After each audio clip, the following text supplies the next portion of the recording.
Bonjour tout le monde, c'est Ludo de la boutique internet Ludiworld et je suis exceptionnellement accompagné aujourd'hui avec un très grand plaisir de l'ami Reda. Pour ceux qui ne le connaissent pas, donc bon, on va pas refaire la présentation, mais un petit peu quand même. Reda, c'est un pote avec qui on faisait des vidéos Run for Game que je connais depuis longtemps maintenant, l'air de rien.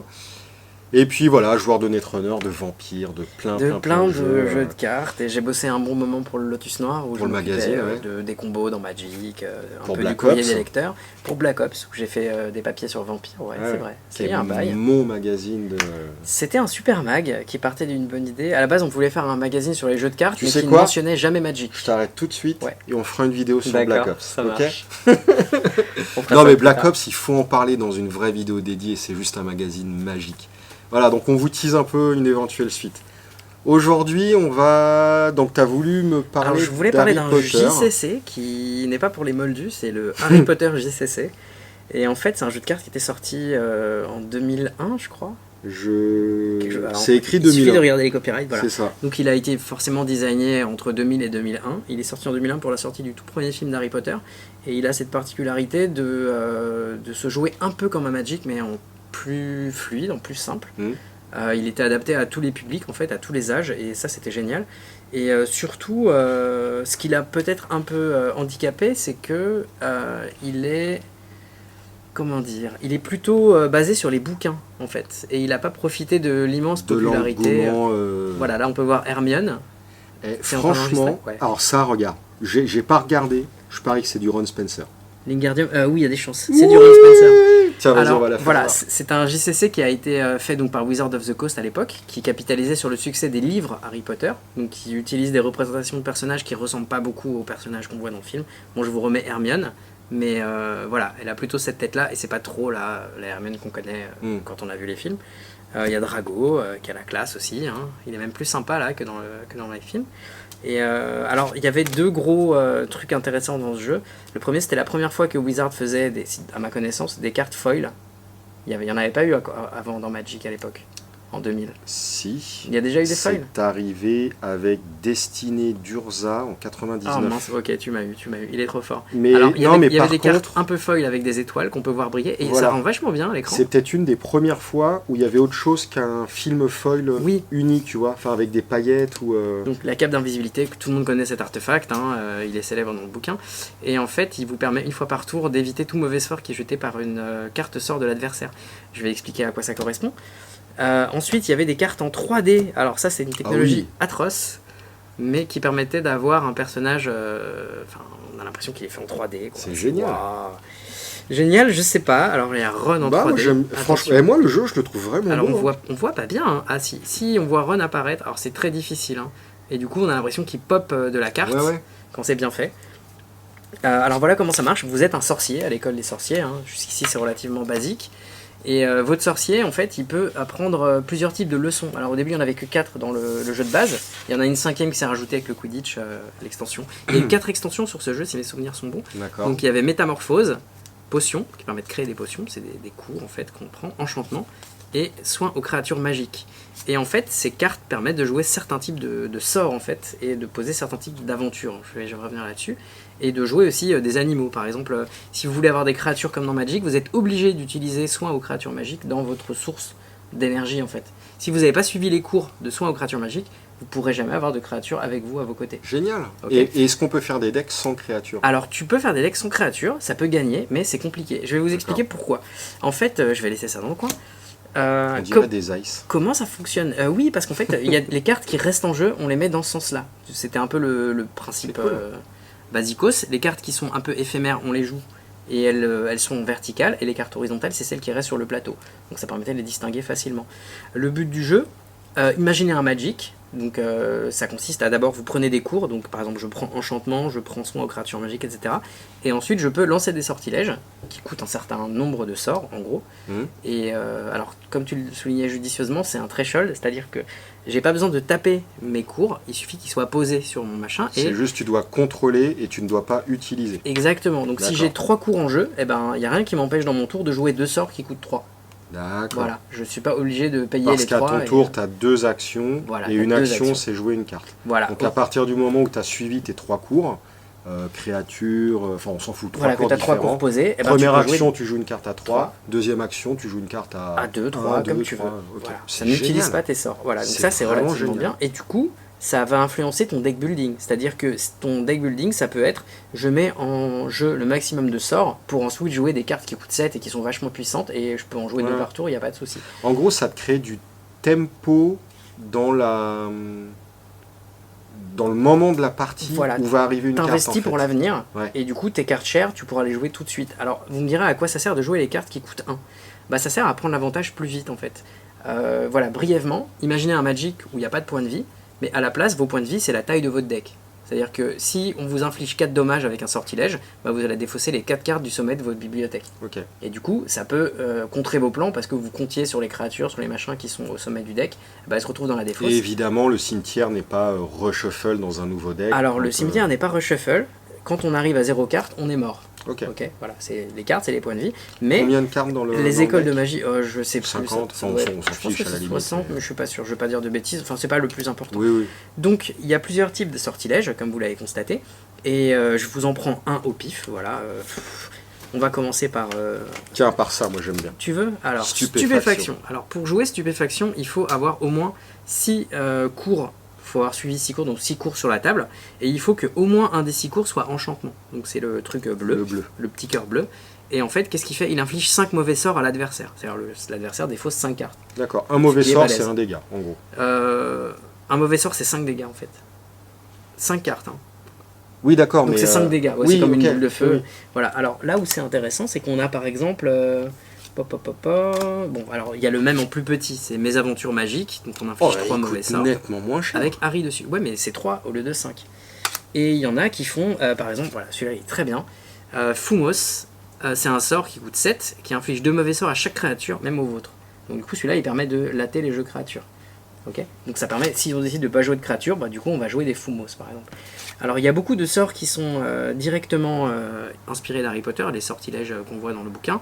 Croqueur d'orteil, infligez 2 mauvais sorts à votre adversaire, ou vous choisissez une créature à qui vous infligez 2 mauvais sorts, l'un ou l'autre. Donc du coup c'est un peu plus versatile, ça coûte 3, c'est balèze. Je le trouve vraiment beau le jeu. Il y a des baguettes magiques, oui. Alors baguette magique, si vous jouez cette carte et que vous avez déjà une baguette, vous défaussez l'ancienne, et la baguette elle vous fournit 2 cœurs en fait. Donc vous pouvez vous débrouiller pour poser à la fois des terrains, c'est un peu comme des artefacts. C'est vraiment du seuil, c'est génial. Et c'est du Harry Potter, chaudron en argent. Pour jouer cette carte, défaussez 2 de vos cours marmites et il fournit 5 marmites. Donc lui, il est vachement plus fort, il permet d'accélérer son jeu en fait. Alors, les écoles sont spécialisées évidemment, donc vous avez parlé des cours de soins aux créatures magiques qui permettent de poser des créatures. Alors je vais pas toutes les montrer, mais il y en a quelques-unes, par exemple le boa constrictor, il met 2 mauvais sorts par tour, donc il inflige 2 dégâts à l'adversaire. Automatiquement. C'est en jeu et il a 2 en santé, donc il peut se faire tu dégâts. te fais même pas chier avec attaquer, alors, défense. Il n'y a pas d'attaque-défense. Alors quand tu démarres quand ton tour démarre, déjà, tu pioches une carte. Donc, tu as une pioche gratuite. Ça évite dans Magic d'avoir à jouer des cartes qui font piocher. Ensuite, tes créatures qui sont posées, elles infligent leurs dommages. Par exemple, celle-ci, elle fait 2 mauvais sorts. Bah, du coup, ton adversaire, il défausse 2. Celle-ci, elle ne fait pas de mauvais sorts, mais elle a une particularité. C'est ton adversaire joue à main découverte. Donc, tu sais ce qui va t'arriver dans la tronche. Il a santé 1. Et il y en a d'autres qui sont intéressants. Tu vois, le corbeau curieux, bon, c'est une créature basique. Tu vois, elle fait 1 par tour. Elle a 1 en santé. La tarentule, elle a un petit défaut. Si tu la joues, tu dois défausser un cours. Et je t'en sors une qui est intéressante. Le Farfadet, lui, il est assez dément. Moi, j'aimais beaucoup cette carte. Donc, pour la jouer, tu défausses une carte de cours en jeu, donc une carte de cours soin aux créatures magiques. À chaque fois qu'une carte sort vous affaiblit, le Farfadet peut subir le mauvais sort à votre place. Donc, c'est un bouclier, voilà, exactement, un paratonnerre qui t'évite d'avoir à défausser. Il a 5 en santé, donc du coup c'est intéressant. Et les dégâts sur les créatures, pour les tuer, c'est du one-shot. 5 d'un coup. Les dégâts sont pas stockés au fur et à mesure. C'est une bonne question, je ne me souviens pas, donc je vais pas mentir en disant que je sais. Alors, on va revenir rapidement sur les écoles de magie. Celle qui permet de faire des potions, c'est la plus intéressante à mon avis, parce qu'elle permet de faire du récursif. Par exemple, elle te dit prenez 4 cartes autres que des cartes curatives dans votre défausse. Donc du coup c'était intelligent parce qu'ils empêchaient cette carte de remonter. Les cartes curatives ne peuvent pas aller chercher d'autres cartes curatives en général. Voilà. Et celle-ci, elle te permet de récupérer 4 points de vie, entre guillemets. Tu vois, parce que des cartes qui étaient à la défausse, tu les remets dans ton deck. C'est super intéressant. T'as des cartes qui disent, lors du tour suivant de votre adversaire, évitez tous les mauvais sorts qui vous sont infligés par les aventures et les créatures. C'est-à-dire que si le mec a 5 créatures, bah, tu fais bon babouse, hop, tu m'attaques pas, je suis immunisé à tes bestioles pour un tour. Et du coup, c'est la carte, enfin, c'est l'école de magie qui te permettait de buffer ton deck et de te défendre en fait. Ouais, tu temporises. Elle permet aussi d'infliger 8 mauvais sorts à ton adversaire ou de tuer une créature, etc. Donc les sorts de haut niveau de potions sont vraiment, vraiment super intéressants. Voilà, votre adversaire ne peut jouer aucune carte, waouh, c'est balèze quoi. Ok. Et tu peux piocher avec tes actions ? Oui, alors dans tes actions, tu peux décider soit de mettre en jeu un cours, soit de jouer un sortilège, soit de poser un objet. En général, quand tu peux poser un personnage, par exemple, tu peux décider de... Voilà, tu vas prendre la tête à Drago, tu dis « Ah, je suis ton pote », par contre ça te coûte 2 actions. Et une fois qu'il est à tes côtés, il te donne un pouvoir. Voilà, pendant ton tour, tu peux dire une action, défausser une carte de ta main contre le privilège de regarder la main adverse. Tu peux alors choisir une carte dans la main de l'adversaire et l'en défausser. Et du coup, ça te donne un pouvoir supplémentaire. C'est une action en plus, en gros. Et... les actions, en fait, à part les actions qui coûtent 2, tu es libre de jouer l'action de ton choix. Et en fait, comme une action consiste à poser un cours, tu peux décider de jouer 2 cours par tour. En gros, donc ça annule un peu les problèmes que tu peux avoir de mana. Alors je vais revenir sur les écoles, excuse-moi, je suis un peu chiant. Par exemple, cette école, elle te permet de choisir une créature de l'adversaire et de la défausser. Tu vois, donc en général, c'est plutôt du contre. Toutes vos créatures infligent des mauvais sorts à votre adversaire. Donc là, si tu as posé des bestioles, tu dis hop, elles attaquent toutes d'un coup. Et du coup, tu multiplies leur effet parce qu'en début de tour, elles ont déjà attaqué. Ton début de tour plus un. Voilà, en gros, ça marche comme ça. Et la dernière école, on avait déjà montré, c'est les dégâts directs. Donc, on avait montré ça. Je sais pas s'il y en a des vraiment passionnantes là-dedans. En fait, les bleus, c'est un peu la plus basique, tu vois. Infliger 4 mauvais sorts à ton adversaire ou à une créature de ton choix. Voilà. Et les créatures, en fait, on a fait un peu l'essentiel de ce que fait. Et ça, du coup, c'est quel. Ah oui, c'est les animaux, ça. D'accord. Oui. Tiens, tu vois, par exemple, le rappel tout, ça aussi c'est puissant, ça coûte 8. Pendant ton tour, tu peux utiliser une carte action pour jouer une carte cours de ta défausse. Donc si on t'a fait défausser des sorts, des cours, tu peux les récupérer, les remettre en jeu. Et c'est super intéressant parce qu'une fois que ça c'est posé, la meule elle sera moins efficace pour te faire perdre tes sorts en fait. Oui. Donc comment ça fonctionne ? Le but c'est d'essayer de mettre le maximum de sorts, de cartes cours, je vais y arriver. Mettre un maximum de cours en jeu parce que ça fonctionne sur un mode de threshold. C'est-à-dire qu'une fois que j'ai 8 cours en jeu, toutes mes cartes puissantes, je peux les jouer sans limitation. Tu vois, j'utilise mes 2 actions pour pouvoir dégommer le deck adverse. Ouais. Donc t'as des decks qui essaient de te meuler rapidement, t'en as d'autres qui essayent d'accélérer, tenir, de poser un maximum de cours et de récupérer des cartes qui ont été mises dans la défausse justement grâce aux potions curatives et tout. Et qui permettent de tenir, et du coup t'as plus de points de vie. Et du coup ce qui est intéressant, c'est que t'as limite envie justement que le mec te meule beaucoup pour pouvoir avoir accès à un grand choix de récursion de ce que tu remets dans ton franchement deck, c'est bien. Et c'est un jeu qui a bien marché à sa sortie, c'est-à-dire qu'il s'est bien vendu. Il n'était pas forcément graphiquement au top, tu vois, il y a beaucoup de choses. Ah ouais ? Parce que moi je le trouve même encore beau.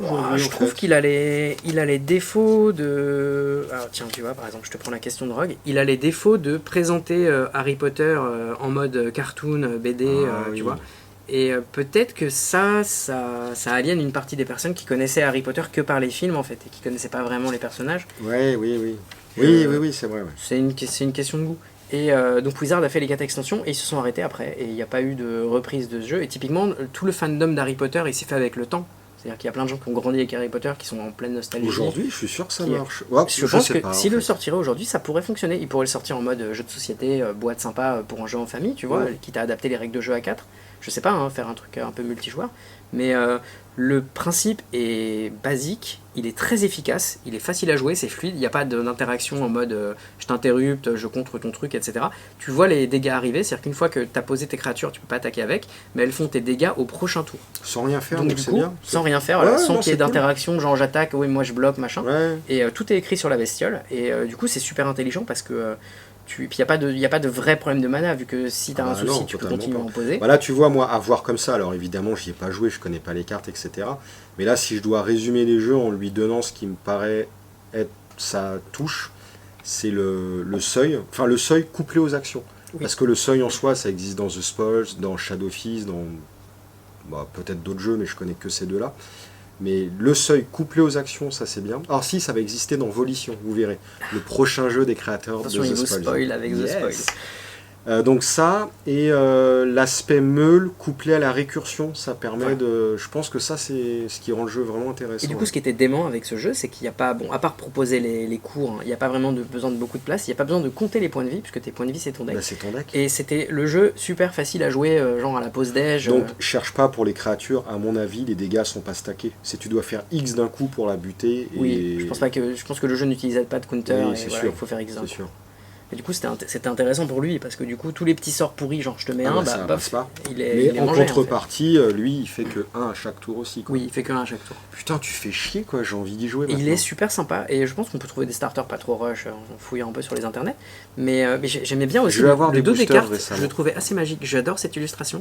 Ouais. Enfin, je sais pas, pour moi, voilà, c'est un jeu qui est injustement méconnu, parce que bon, il est vieux maintenant, il a presque 20 ans. 20 ans, ouais. Donc, moi, j'ai toujours vu ce jeu-là, mais en fait, je m'en foutais. Et je suis vraiment content que tu me le montres, parce que, ouais, vraiment cool, quoi. Ouais, il est intéressant à jouer. Tu peux jouer des créatures en n'ayant que un cours de créatures seulement en jeu posé. Oui, en fait, c'est ton seuil qui détermine tout, et le jeu est calibré par action, donc c'est pas fumé, parce que... Ok, tu peux agir vite dans la partie, mais tu resteras bloqué à des effets moins forts que le mec qui va avancer en face. Exactement. Et après, c'est à toi de décider si tu veux un deck qui joue plein de petits sorts à 2-3, comme ça tu peux les jouer tout de suite et harceler l'adversaire en début de partie, ou si tu veux au contraire te défendre pendant un moment et après contre-attaquer avec que des gros sorts vu que tu auras posé tes cours. Ouais. Après, il y a des cartes qui détruisent les cartes cours en jeu, enfin, tu vois, il y a pas mal de possibilités d'interagir avec l'adversaire. C'est pas du tout... Mais ça doit être moins dérangeant qu'à Magic, parce qu'à Magic c'est carrément vital de ouf. Enfin, là aussi c'est vital de ouf, mais après, non, en fait ça peut être dérangeant. T'as aussi des types de cartes qu'on appelle les aventures que tu poses en jeu et ça pose un dilemme à l'adversaire. C'est-à-dire que tant que la carte est en jeu, c'est comme un enchantement. Par exemple, l'adversaire, il peut pas jouer certains types de cartes, sauf s'il décide de défausser sa main ou de faire tel ou tel truc. Ça, j'aime bien. Et quand il résout ce problème, il gagne lui un avantage. C'est-à-dire que si jamais, je sais pas, on va inventer une aventure, parce que là j'en ai pas sous la main, donc je vais en créer une, tu mets cette carte en jeu et ton adversaire, ses créatures font pas de dommages. Si il veut résoudre cette espèce d'énigme ou ce machin, ça ressemble aux énigmes qu'il y avait dans le livre, enfin dans la série de livres, il doit défausser par exemple 2 créatures, il les sacrifie, il les met à la poubelle, et à partir de ce moment-là, il va piocher 3 cartes, parce qu'il aura résolu cette énigme en gros. Donc les énigmes elles sont handicapantes, mais tu peux continuer à jouer même si elles sont là, et tu peux décider de les résoudre ou pas en fait. C'est plutôt sympa comme plan. Et pour moi c'est un jeu qui est simple à jouer, le building il est relativement easy, tu choisis vraiment ton orientation, il suffit que tu mettes un petit peu la bonne proportion de leçons en fait, histoire de pas être pris de court et d'avoir des cartes que tu peux pas jouer, sachant que tu peux toujours aller les chercher dans la poubelle si tu as du curatif. Moi c'était vraiment le truc que je préférais à l'école des potions. Ah oui, et tu commences sans leçon, c'est vraiment... Tu commences avec 0 leçon, et c'est à toi de les poser depuis ta main. Alors tu vois, par rapport à The Spoils, j'aurais juste rajouté, tu démarres avec 1 ou 2 leçons. Alors, alors voilà comment ça fonctionne, tu as des cartes qui te permettent d'aller chercher des leçons, tu as des cartes qui disent révéler les 2 cartes de ton deck en fait, et s'il y en a une qui a une leçon, tu la mets en jeu sans prendre d'action. Donc tu as des accélérateurs qui sont dans certaines écoles de magie, c'est à toi de te dire je commence avec cette école, et sur le long terme, j'ai envie de jouer plus cette école-là. C'est plutôt bien foutu. Ça ressemble pas vraiment au choix que tu fais dans Magic parce que tu es obligé d'avoir la mana adéquate, etc. Mais là, tu peux vraiment tout mixer, tout mélanger, et ton deck, il est vraiment cool, quoi. Sachant que tu peux aussi te dire, mais si je mets cette carte qu'en 3 exemplaires, parce qu'elle est relativement forte, enfin je la mets que, on va dire, vu qu'il y a une carte limite de 3, donc c'est un peu bête ce que je dis, si je mets cette carte et que j'en mets que une par exemple, en comptant sur cet effet sympa, et que je me la fais meuler, il faut que je sois capable de la récupérer. De toute façon, à mon avis, tu joues de la récupération de cartes. Effectivement, tu vois, l'école des potions est jouée aussi justement pour la retrieve et pour récupérer des points de vie au final, parce que ça te soigne de cette façon-là. Mais honnêtement, il y a plein de possibilités. Il est vraiment cool, c'est un jeu à essayer, honnêtement. Ah bah là, moi franchement j'ai envie d'y jouer, mais direct, c'est certain quoi. Voilà. Donc là il y avait, moi j'avais 3 decks sur moi, donc je les ai un peu démontés pour qu'on mette les cartes à part. Mais avec plaisir, si tu veux, on se fera un petit duel. Et c'est un jeu qui est facile à jouer, qui est cool, il est plutôt joli, ça dépend des standards de chacun. Tu sais, moi mes standards là c'est Highlander alors. Ok, bon on part de loin, ça va. Le jeu est juste magnifique quoi. D'accord. Et voilà, tu vois, moi je trouve que c'est dommage que ce jeu soit pas aussi connu que ce qu'il Mais en fait, devrait, moi j'adore les jeux qui sont extrêmement simples, et c'est le cas, mais où tu sens que ça te titille et t'as envie de... Et après c'est mon avis perso, j'ai pas l'impression qu'il y a des trucs broken. Les cartes qui sont fortes, Bah écoute, 8 leçons. Donc on peut pas les mettre en jeu tout de suite. Rappelle tout, c'est 8. La cape, bon je l'ai montré rapido pour montrer l'aspect hologramme, mais c'est 13. Donc si tu veux la carte 13, bah déjà et puis il quand faut que tu te débrouilles pour la poser. 13, au bout d'un moment, il faut que la partie elle ait une, voilà. elle ait une fin aussi. Normalement donc, elle a déjà pas mal avancé. Si tu arrives à faire défausser les sorts même si au pire la curatifs, carte elle est broken, bon bah écoute, il faut gagner avant le tour 13. Et exactement. c'est tout, quoi. Voilà, et tu peux pas non plus tabler forcément sur le long terme parce que si l'adversaire il a mis des cartes qui trashent tes leçons, bah tout d'un coup toutes tes cartes à 7 que tu comptais jouer parce que tu avais 7 leçons, ah bah mince, c'est embêtant. Et du coup si le trash de leçons, c'est des effets qui sont quand même assez courants c'est des effets assez courants et surtout c'est des effets qui coûtent pas trop cher. D'accord. Alors c'est peut-être ce qui me gonflerait si je devais y jouer vraiment sérieusement. Non, parce que en fait, si toi-même tu as décidé de contrer ça, bah tu joues beaucoup plus de cours que l'adversaire et du coup tu vas en poser 2 par tour. Bah qu'est-ce qu'il va faire? S'il peut t'en tracher 1 par tour, c'est pas gagné quoi. Non, il y a un petit metagame qui s'était mis en place et qui était vraiment intéressant à ce niveau-là. Il y avait une bataille sur qui suivra le plus de cours. Il n'y a pas eu de leçon générique incolore? Ou du genre, non. Tu poses une carte face cachée, ça devient une leçon incolore? Non, il n'y a pas de ça. Non, ça, il n'y a pas de ça du tout. Ça n'égalera donc pas The Spells. Il y avait ça dans WoW TCG aussi, hein, où les ressources c'était mais The Spells est arrivé avant. C'est pas faux. Voilà, j'en démordrai pas. C'était juste pour te présenter ce jeu qui est franchement, vraiment Bah, si tu veux, je te laisse les cartes, tu testes un peu. Tu me piques pas mes holofoils, hein, parce que ça vaut cher. Je sais pas, je crois que c'est 20 €. Non, mais j'aimerais bien récupérer des starters. C'est difficile avec, parce qu'avec le néon, on voit pas grand chose. C'est vrai que fait. Là, tu vois, on voit moins. On voit quand même, mais. Mais elles sont bien foutues en fait, tu vois. Voilà, hop. La Hermione, elle a des yeux qui flashent. Putain, c'est un vampire en fait. c'est Hermione du clan Gangrel. Enfin voilà, c'était vraiment pour te parler de cet TCG qui avait une mécanique cool. Franchement, ouais. Je t'avoue, la mécanique point de vie égale deck, moi j'aime bien. Tu vois, c'est vrai que la meule, c'était déjà présent au tout début de Magic. Tu pouvais perdre l'adversaire en faisant en sorte qu'il puisse. Ouais, mais c'était pas la mécanique primaire. C'était pas parce la que mécanique tes attaques, primaire. c'est des dégâts. Tu l'avais cette mécanique dans le Star Wars CCG de 95, où c'était clairement la méca. Tu l'as eu dans Battletech de 97. Et dans Battletech, c'est vrai qu'on en parlait tout à l'heure. C'est un jeu auquel j'aurais aimé jouer et j'ai jamais eu l'occasion. Bah clairement c'est Magic, sauf que tes attaques c'est par de la meule et les terrains que tu poses, qui sont des terrains comme Magic, hein, sont en même temps des enchantements si tu veux. Okay. Du coup c'est pas vraiment des cartes mortes, donc tu as envie d'en jouer plein comme un Magic, c'est nécessaire malheureusement, c'est toujours nécessaire comme un Magic. Mais au moins, c'est pas des cartes qui font rien, c'est vraiment des cartes qui te servent. Enfin bon, bref, si j'arrive à en récupérer, on fera une vidéo. Avec plaisir. Et non, vraiment merci parce que j'ai vraiment envie d'y jouer quoi. C'est cool. Encore un jeu de plus, mais mon dieu, quoi. C'est sans limite, putain. Ouais, mais je t'avoue que tu vois, 90-2000, c'est une période où ils ont fait pas mal de jeux. Non, mais. Et il y a des 2000, c'était quand même la fin. C'était la fin. Honnêtement, ça doit être un des derniers jeux de Wizard. Qui ne soit pas Magic. Hein. Et non Wizard, hier j'en discutais avec Juzam, coucou Juzam, on réfléchissait à l'originalité et les prises de risque des éditeurs dans le monde des CCG principalement, et en fait on n'a pas su trouver de jeu récent qui ne soit pas un Magic-like, vraiment ultra original. Alors là pour le coup c'est relativement un Magic-like, mais ouais, enfin tout a été fait dans les années 90 quoi. C'est pas faux. Il y a plus rien quoi. Il y a eu UFS en 2004-2005. J'ai jamais joué. Megacorp en 2014 mais qui n'a pas du tout marché. Mais sinon depuis 20 ans c'est le calme plat. Bon bref, ça pourrait être un débat, c'est ce que j'allais dire. Allez, à plus tout le monde. À bientôt. Et puis à la prochaine, salut.